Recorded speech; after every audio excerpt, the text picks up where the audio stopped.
Hello friends, welcome to online study.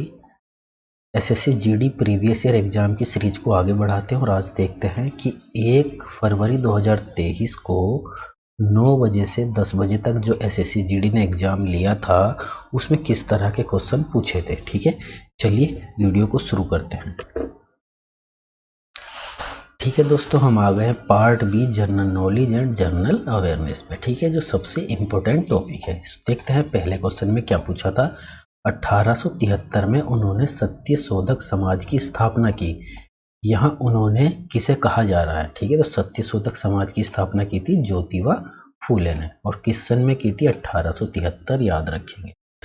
Devprayag में भागीरथी किससे मिलती है? अलकनंदा से मिलती है और मिलकर क्या बनती है? गंगा। भारत में अंतर्देशीय जलमार्ग के विकास, रखरखाव और जल प्रबंधन की देखभाल कौन करता है? भारतीय अंतर्देशीय जलमार्ग प्राधिकरण। और आगे पूछा था अर्थशास्त्र किसके द्वारा लिखी गई है? कौटिल्य, जिसको चाणक्य भी बोलते हैं। ठीक है, ये बहुत इंपॉर्टेंट क्वेश्चन था। नेक्स्ट है, किस खेल का मैदान प्राय अंडाकार होता है, जिसके बीच में एक आयताकार क्षेत्र होता है जो 22 गज लंबा और 10 फीट चौड़ा होता है? तो कौन सा होता है? क्रिकेट होता है। अंडाकार गोलाकार होता है मतलब। ठीक है, तो ये याद रखेंगे। और मैं आपको पहले भी बता चुका हूँ किस खेल में कितने खिलाड़ी खेलते हैं, एक टीम में कितने खिलाड़ी किस खेल में खेलते हैं, या किसी खेल की अगर कोई पिच या फील्ड है तो उसकी लंबाई और चौड़ाई क्या होती है। इससे रिलेटेड क्वेश्चन एसएससी जीडी में हर बार एक ना एक पूछा जाता है, इसलिए आप एग्जाम में जाने से पहले इन चीज़ों को सही से देख लेना। नेक्स्ट, भारत के संविधान का निम्नलिखित में से कौन सा अनुच्छेद कुछ दशाओं में गिरफ्तारी और निषेध से संरक्षण प्रदान करता है? अनुच्छेद 22। राजस्थान की विवादित महिलाओं द्वारा मनाया जाने वाला गणगौर का वार्षिक त्योहार हिंदू मास क्षेत्र में मनाया जाता है। ठीक है, आगे पूछता है 2020 ग्रीष्मकालिक पैरा ओलंपिक में किस देश ने सर्वाधिक स्वर्ण पदक जीते? देखिए दोस्तों किस तरह से क्वेश्चन पूछ लेता है। 2020 का पूछ लिया 2023 के एग्जाम में, तो सब कुछ याद रखना पड़ेगा।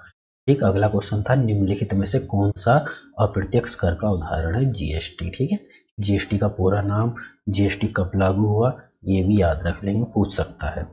वैश्विक प्रत्योज आय वह धन है जो घरेलू उपभोग या बचत और आयकर के लेखांकन के बाद खर्च के लिए उपलब्ध होता है।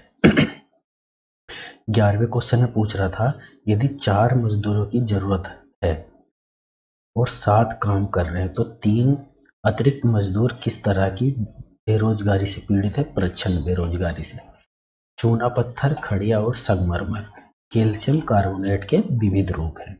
और नेक्स्ट क्वेश्चन में पूछा था, सीवी चंद्रशेखर को भारतनाट्यम में उनके योगदान के लिए पद्म भूषण से सम्मानित किया गया था।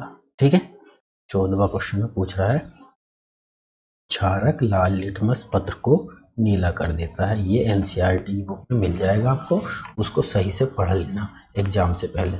निम्नलिखित में से क्या औद्योगिक विकास की हानि है? प्रदूषण। और फिर पूछ रहा था, निम्नलिखित राजनेताओं में से कौन जुलाई 2022 में भारत के राष्ट्रपति बने? तो यह है द्रौपदी मुर्मू। और अगला क्वेश्चन पूछ रहा है, मुख्यमंत्री कैबिनेट और राज्यपाल के बीच संपर्क की एकमात्र कड़ी है। ठीक, और फिर 18वें क्वेश्चन में पूछ रहा था, 30 अप्रैल 2022 को चीफ ऑफ आर्मी स्टाफ का पदभार किसने संभाला है? मनोज पांडे ने। ठीक है, और 19 में पूछ लिया उसने, नवंबर 2022 तक की स्थिति के अनुसार भारत में केंद्रीय सूचना और प्रसारण और युवा कार्यक्रम और खेल मंत्री कौन है? अनुराग सिंह ठाकुर। ठीक है, बहुत इंपॉर्टेंट क्वेश्चन था। नेक्स्ट पूछ लिया था उसने, अलरेम्बवल्ली निम्नलिखित में से किस शास्त्रीय नृत्य के प्रतिपादक है? भरतनाट्यम। ठीक है, चलिए दोस्तों आ गए हैं पार्ट डी हिंदी पे। ठीक है, मैं आपको एक बात और बता दूं कि इस चैनल पर बहुत जल्दी ये प्रीवियस एग्जाम में जितने भी रीजनिंग और मैथ्स के क्वेश्चन थे उनको भी हम सोल्व करके एक एक क्वेश्चन आपके लिए लेकर आएंगे वीडियो के माध्यम से। ठीक, दूसरी बात, आपको इसी चैनल पर एसएससी जीडी की जो मैथ और रीजनिंग है उनकी क्लास शाम को 7 बजे और 8 बजे डेली लगती है, आप उनको डेली अटेंड करें। ठीक है दोस्तों, अगर आपका कोई चैनल है, अगर कोई व्हाट्सएप ग्रुप है जो स्टडी से रिलेटेड है, तो आप इस वीडियो का लिंक अपने दोस्तों के साथ ज़रूर शेयर करना, ताकि आपके दोस्तों को भी पता चल सके कि एसएससी जीडी अपने एग्जाम में किस तरह के क्वेश्चन पूछता है। चलिए हिंदी को पढ़ लेते हैं। क्या पूछा था? आग में डालना, क्या डालते हैं? घी। आसान था। निम्नलिखित वाक्यांश के लिए एक सार्थक शब्द चुनना है।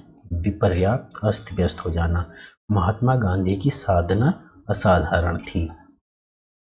निम्नलिखित में से शुद्ध वाक्य कौन सा है? राधा अच्छी लड़की है। निम्नलिखित वाक्यों में से किस एक वाक्य में सर्वनाम के उपयोग संबंधी अशुद्धि है? उसके हाथ में जो कलम है वह मेरी है। ये अशुद्ध वाक्य। नेक्स्ट पूछ लिया था, दिए गए विकल्पों में से कौन सा शब्द निम्नलिखित वाक्य में रेखांकित शब्द का पर्यायवाची नहीं है? भारतीय जनमानस के बीच माता सरस्वती संगीत कला की जननी के रूप में पूजनीय है। तो राइट आंसर हो जाएगा सहचरी। फिर पूछ लिया था उसने, कैंसर रोग बड़ा दुस्साध्य है। इस वाक्य में रिक्त स्थान की पूर्ति वाला शब्द बताना है। कैंसर रोग बड़ा दुस्साध्य है। निम्न वाक्यांश के लिए उपयुक्त शब्द, एक शब्द का चयन विकल्पों में कीजिए। जो युद्ध में स्थिर रहता है उसको युधिष्ठिर बोलते हैं। निम्न वाक्य में रेखांकित शब्द के स्थान पर सर्वोचित विकल्प चुनना है। वह अमीर होने पर भी संतुष्ट नहीं है, मतलब खुशी नहीं है। दिशांत शब्द, उपरोक्त वाक्य में रिक्त स्थान के लिए उपयुक्त विकल्प निम्न में से कौन सा है? से दीक्षांत समारोह से अभिप्राय शिक्षा के समापन पर किए जाने वाले संस्कार से है। फिर पूछ रहा था, कुछ समय उपरांत हमारा साहित्य उच्च कोटि का था। उपरोक्त वाक्य में किस भाग में अनुप्रयुक्त शब्द का प्रयोग किया गया है? कुछ समय उपरांत। फिर पूछ लिया उसने, अनु बहुत सुंदर लड़की है। उपरोक्त वाक्य में रेखांकित शब्द क्या है? प्रेविशेष। ठीक है। फिर पूछा, निम्नलिखित शब्द के सही पर्यायवाची शब्द का चयन विकल्पों में कीजिए। बिजली क्या है? दामिनी का पर्यायवाची है बिजली। निम्नलिखित में से माता का समानार्थी शब्द है बामा।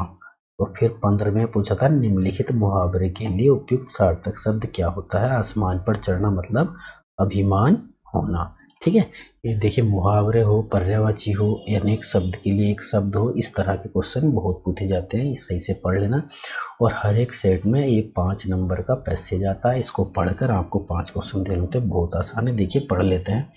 विद्या अभ्यास से प्राप्त होती है। यहाँ पहले में क्या आ जाएगा? प्राप्त होती है। और दूसरा क्वेश्चन यहाँ से आगे पढ़ेंगे। जन्म से ही कोई व्यक्ति किसी काम में पारंगत नहीं होता है। अभ्यास के द्वारा जड़ बुद्धि वाले व्यक्ति सुजान अर्थात चौथे में आ जाएगा बुद्धिमान बन जाते हैं, जो पहले से सुजान होते हैं। अभ्यास उन्हें और अधिक कुशल बना देता है। चौथे में यहाँ कुशल आ जाएगा। ठीक है। और नेक्स्ट में दे देंगे, जिससे वे कार्य में पारंगत हो जाते हैं। अभ्यास को समय की सीमा में नहीं बांधा जा सकता। ठीक है दोस्तों, ये हो गए हमारे हिंदी के क्वेश्चन। मैथ और रीजनिंग की बैच जल्दी से जल्दी आपके लिए प्रोवाइड कराई जाएगी। ठीक है दोस्तों, अगर आपको ये चैनल पहली बार विजिट कर रहे हैं तो सब्सक्राइब जरूर कर लें। अगर आपको ये वीडियो थोड़ा भी इम्पोर्टेंट लगता है, आपके लिए थोड़ा भी यूजफुल था, तो वीडियो को एक बार लाइक करें और अपने दोस्तों के साथ ज़्यादा से ज़्यादा इस वीडियो को शेयर करें। ठीक है दोस्तों, मिलते हैं नेक्स्ट वीडियो में नेक्स्ट अपडेट के साथ। तब तक जुड़े रहिए ऑनलाइन स्टडी से। जय हिंद, जय भारत।